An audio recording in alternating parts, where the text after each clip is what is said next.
बिस्मिल्लाहिर्रहमानिर्रहीम। अस्सलाम वालेकुम क्लास। आज हम अपना तीसरा टॉपिक पढ़ेंगे। ठीक है, हमारे पास तीसरा टॉपिक जो आज हम डिस्कस करने जा रहे हैं वो कौन सा है? तो we discuss the topic uses of enzymes. अब हमारे पास एंजाइम्स का जो है इस्तेमाल क्या है, कौन कौन से इंडस्ट्री में हमारे पास इस्तेमाल होता है। ठीक है, एक इंडस्ट्री होती है, एक फैक्ट्री होती है। ठीक है, तो आप लोगों को पता है इंडस्ट्री की बड़ी सनत होती है, फैक्ट्री की छोटी सनत होती है। ठीक है, so enzymes are extensively used in different industries. Why are enzymes are used in different industry for what purpose? For fast chemical reaction. Reaction को तेज करने के लिए एंजाइम का काम ये है कि हमारे पास जो है वो रिएक्शन को क्या करते हैं, तेज करते हैं। ठीक है, तो इसलिए ये मुख्तलिफ इंडस्ट्री में इसलिए इस्तेमाल होते हैं कि हमारे पास जो है वो प्रोडक्ट तैयार करना चाहते हो, वो जब प्रोडक्ट तैयार करेंगे, ठीक है, तो आसानी से प्रोडक्ट जो है तैयार होंगे और तेजी से तैयार होंगे, क्योंकि due to enzymes. For example हमारे पास मुख्तलिफ इंडस्ट्रीज है। Number one, food industry. ये सबसे बड़ी सनत है। आप लोगों को पता है कि दुनिया में अभी जो लॉकडाउन है हर चीज़ बंद हो सकता है, लेकिन जो फूड इंडस्ट्री है वो कभी बंद नहीं होता, खुराक के बगैर गुजारा नहीं होता। ठीक है, सो फूड इंडस्ट्री में एंजाइम क्यों इस्तेमाल होते हैं? ठीक है, so enzymes are used to break starch. अब हमारे पास स्टार्च क्या चीज है? स्टार्च हमारे पास बेसिकली ये पॉलीसेकेराइड है। Polysaccharide, poly means many and saccharide means saccharon. Saccharide means saccharon, saccharon means sugar. तो इसका मतलब ये है कि हमारे पास ये कॉम्प्लेक्स मॉलिक्यूल है, लार्ज मॉलिक्यूल है, इसको चेंज करना पड़ेगा सिंपल मॉलिक्यूल में। अगर हम इंडस्ट्री में हमारे पास एंजाइम ना हो, ठीक है, तो अगर हमारे पास स्टार्च हो, इसको ठीक है ब्रेक डाउन के लिए फिर हमारे पास एनर्जी ज्यादा चाहिए और रिएक्शन इतना तेज नहीं होगा, तो इसलिए हम फूड इंडस्ट्री में एंजाइम इस्तेमाल करते हैं। तो स्टार्च के लिए कौन सा एंजाइम है जिसका ब्रेक डाउन करते हैं? एमाइलेज।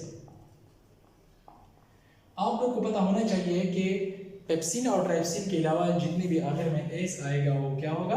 एंजाइम होगा। ठीक है, सो फूड इंडस्ट्री में हमारे पास ये स्टार्च किस फॉर्म में चेंज करते हैं? शुगर्स। ठीक है, कौन सा एंजाइम है? Amylase enzyme. ठीक है, अब हमारे पास जो एमाइलेज एंजाइम है use in the production of white bread and buns. Okay, अब हमारे पास जितने भी ब्रेड्स है, ठीक है, जितनी भी ब्रेड्स आप लोग देखते हो, ठीक है, हमारे पास ये एक बड़ी इंडस्ट्री है। ठीक है, या हमारे पास बन्स है। ठीक है, मुख्तलिफ जो आप लोगों ने देखा होगा हमारे पास जितने फास्ट फूड है, ठीक है, जितने बर्गर, शर्मा, पिज़्ज़ा वगैरह, ये इसमें जितनी भी ब्रेड इस्तेमाल होते हैं, ठीक है, ये फूड इंडस्ट्री में तैयार होते हैं। ठीक है, और किसकी वजह से? एंजाइम की वजह से। फास्ट फूड आप लोगों को पता है कि हमारे पास जो है ये बहुत ज़्यादा आज जो है बहुत ज़्यादा मशहूर है, लोग बहुत प्यार से खाते हैं। ठीक है, तो अब हमारे पास दूसरा जो इंडस्ट्री है, breeding industry. Breeding means to produce beer, शराब। ओके, हमारे पास ब्रीडिंग इंडस्ट्री जो है इसमें क्या चीज तैयार होता है? Beer. Okay, enzyme break starch and protein product are used by yeast. Okay, ये प्रोडक्ट हमारे पास जो है जिस प्रोडक्ट जो है हमारे पास तैयार होते हैं बियर, ये कौन से प्रोसेस तैयार होता है? फर्मेंटेशन। फर्मेंटेशन हमारे पास वह प्रोसेस है जो हमारे पास ग्लूकोज का इनकम्प्लीट ब्रेकडाउन होता है। ठीक है, और ये anaerobic respiration, fermentation is also called anaerobic respiration. तो हमारे पास जब स्टार्च और प्रोटीन का ब्रेकडाउन होता है, ठीक है, product are used by yeast. तो यीस्ट क्या करते हैं? For fermentation. ठीक है, यीस्ट हम इस्तेमाल करते हैं फॉरवर्ड फॉर फर्मेंटेशन। ओके, कि क्या पैदा करें? अल्कोहल। ओके, तीसरा हमारे पास है पेपर इंडस्ट्री। पेपर इंडस्ट्री जो है जितनी भी ये भी एक बड़ी सनत है। ठीक है, जितनी आप लोग बुक्स देखते हो, ठीक है, जितनी कागज की जो सनत है, ठीक है, ये भी एक बड़ी सनत है। तो पेपर इंडस्ट्री में हमारे पास जो है ये एंजाइम इस्तेमाल होते हैं। ठीक है, किस तरीके से इस्तेमाल होते हैं? Enzymes break starch to to its viscosity that aids making paper. अब हमारे पास जो प्रोडक्ट्स हम लेते हैं वो बहुत ज्यादा विस्कस होते हैं। विस्कोसिटी मीन दिस, ये हमारे पास एक फ्लूइड है, लीक, ठीक है, और बहुत गाढ़ा होता है। ठीक है, तो इसको थिन करना पड़ेगा। जब ये थिन नहीं होता तो हमारे पास कागज नहीं बनेगा, तो इसलिए हमारे पास एंजाइम आके, ठीक है, एमाइलेज एंजाइम जो है हम वो आके क्या करते हैं? स्टार्च का ब्रेकडाउन करते हैं, सिंपल मॉलिक्यूल में चेंज करते हैं और आसानी से हमारे पास पेपर तैयार होता है। Last one is biological detergent. Detergent हमारे पास आप लोगों को पता है जितने भी हमारे पास घरों में हम इस्तेमाल करते हैं एक सनत है, ठीक है। मिसाल सोप है, ठीक है, हमारे पास जितनी सर्फ है, सर्फ एक्सल आप लोग ये देखते हो, ठीक है। तो ये सारे डिटर्जेंट साफ करने वाले जो चीज होते हैं इसको डिटर्जेंट कहते हैं, ठीक है। सो बायोलॉजिकल डिटर्जेंट हमारे पास प्रोटीएज हमारे पास एंजाइम है जो ब्रेक डाउन करता है किस चीज का, प्रोटीन का। So protease used for the removal of protein stains from cloth। Stain किसे कहते हैं, दाग को। फॉर एग्जांपल ये कॉटन है, अगर इस पर दाग लग गया, ठीक है, तो हमारे पास आप लोगों ने सर्फ देखा होगा, ठीक है, उसमें थोड़े से स्टेन्स होते हैं। तो वो स्टेन क्या करते हैं, हमारे पास जितनी भी प्रोटीन, फॉर एग्जांपल आपने गोश्त खाया है, फॉर एग्जांपल गोश्त इधर गिर गया है, ठीक है, तो इसको साफ करने के लिए, ठीक है, या अपनी लोबिया का है, ठीक है, ये प्रोटीन है, तो इसको साफ करने के लिए सर्फ में क्या चीज डालते हैं, उसमें हमारे पास जो प्रोटीएज है, ठीक है, वो क्या करते हैं, वो हमारे पास जितने भी स्टेन्स होते हैं, दाग होते हैं, ठीक है, कपड़ों पे, ठीक है, वो क्या करते हैं, उसको साफ करते हैं, ठीक है। एमाइलेज एंजाइम, हम एमाइलेज हमारे पास आप लोग जब ये मुख्तलिफ जब बर्तन आप लोग धोते हो, ठीक है, या धोते हैं, ठीक है, तो क्या होता है हमारे पास उसमें छोटे छोटे से बहुत ज्यादा ज़रात मौजूद होते हैं, वो बहुत सख्त होते हैं, वो साफ नहीं होता। तो इसलिए हमारे पास ये लेमन मैक्सी वगैरह चीजें जो है, ठीक है, इसको क्या करते हैं, टू रिमूव रेजिस्टेंट रेसिड्यूज, ठीक है। तो इसके लिए हम एंजाइम इसका इस्तेमाल करते हैं। बायोलॉजिकल डिटर्जेंट जो है, ठीक है, इसमें इंडस्ट्री में भी हम एंजाइम इस्तेमाल करते हैं। इसके साथ आज हम दूसरा टॉपिक भी पढ़ेंगे, factors affecting the rate of enzyme action. Factors का मतलब ये है कि हमारे पास कुछ सब्सटेंस होते हैं, कुछ अवामिल होते हैं, कुछ चीज़ें होती है जिसकी वजह से क्या होता है, वो रिएक्शन पर डिपेंड करता है, या रिएक्शन को स्लो करता है या तेज करता है। और एंजाइम आप लोगों को पता है कि enzyme are very sensitive, okay. So जब भी हमारे पास कोई स्टिमुलस आता है, stimulus mean change in environment, because enzyme are very sensitive, okay. तो एनवायरनमेंट में जब भी चेंज आता है, ओके बेटा, तो they are alter the shape of the enzyme. तो हमारे पास एंजाइम के शेप में चेंज लाता है, ठीक है। और आप लोगों को पता है कि एंजाइम का जो शेप है वो इस तरीके से है। एंजाइम का शेप्स जो है ये 3D स्ट्रक्चर है, ठीक है। एंजाइम का स्ट्रक्चर क्या है, 3D है, और ये ग्लोबुलर स्ट्रक्चर है। प्रोटीन हमारे पास दो किस्म के होते हैं, एक फेवरस होता है, एक ग्लोबुलर प्रोटीन, ओके। तो एंजाइम का जो स्ट्रक्चर है ये बेसिकली ग्लोबुलर है और 3 डायमेंशन में है, 3D स्ट्रक्चर है। तो फिर इसमें क्या आता है, चेंज आता है, ठीक है। Some of the factor can affect the rate of enzyme action are discuss below. हमारे पास कुछ फैक्टर्स है जो आपके बुक में है, आपके कोर्स में शामिल है, वो हम पढ़ेंगे। सबसे पहले जो हमारे पास फैक्टर है is the temperature. So temperature, okay, increase in temperature speed of the rate of enzyme of catalyse reaction. मतलब ये है कि हमारे पास टेम्परेचर जितना बढ़ेगा हमारे पास रिएक्शन इतना तेज होगा। लेकिन ये बात आप जरूर याद रख के जहन में, ठीक है बेटा, कि इन अ सर्टेन पॉइंट, इस तरह नहीं है कि हमारे पास 37 डिग्री सेंटीग्रेड से 50 हो जाए, 60 हो जाए तो रिएक्शन तेज हो, इस तरह नहीं है, ठीक है।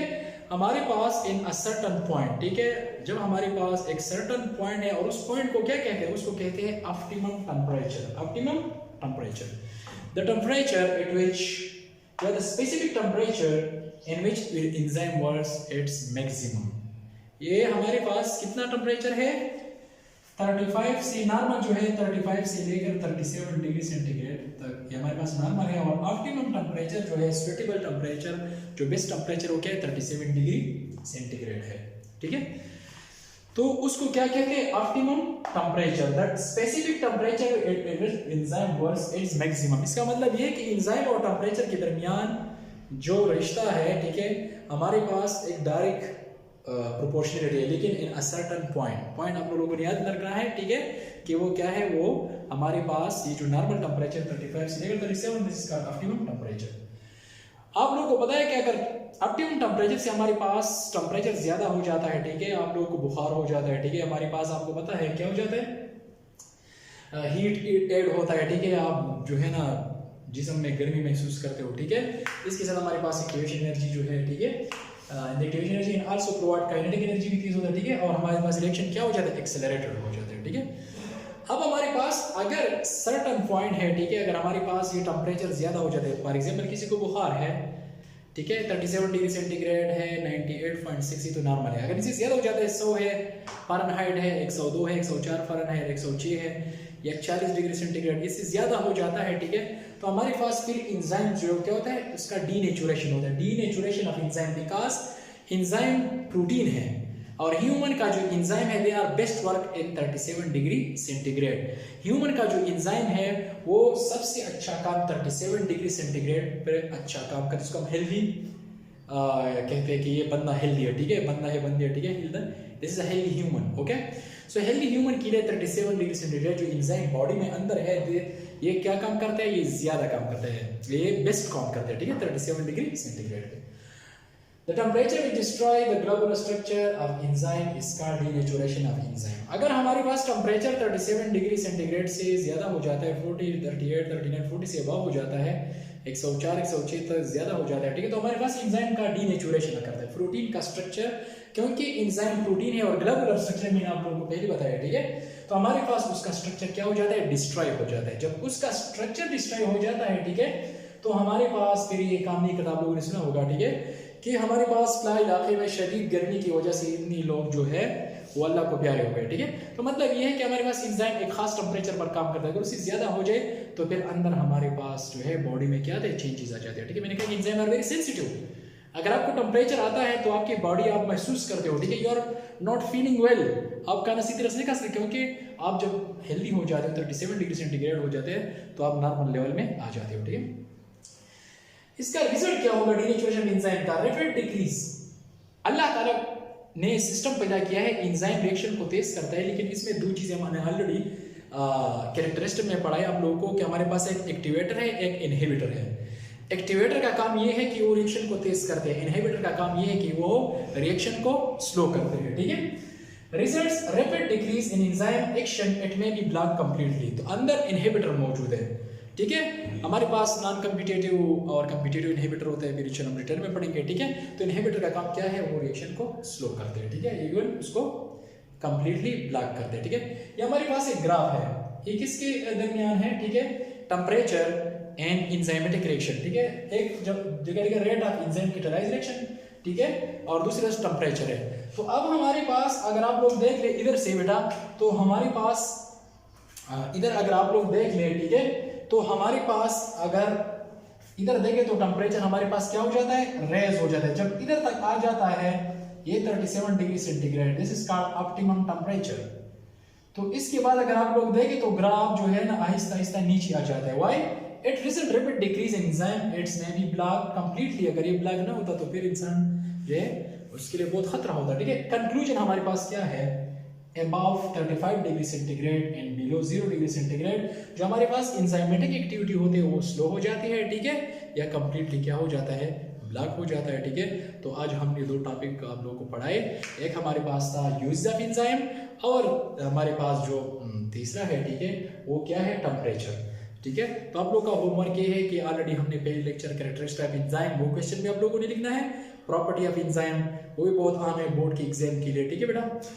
अब हम आते हैं, आप लोगों ने दूसरा यूज ऑफ एंजाइम भी लिखना है, ठीक है, ये भी बहुत अहम है, और आप लोगों ने अपनी नोटबुक में टेम्परेचर वाला क्वेश्चन भी लिखना है। ओके, अल्लाह हाफिज।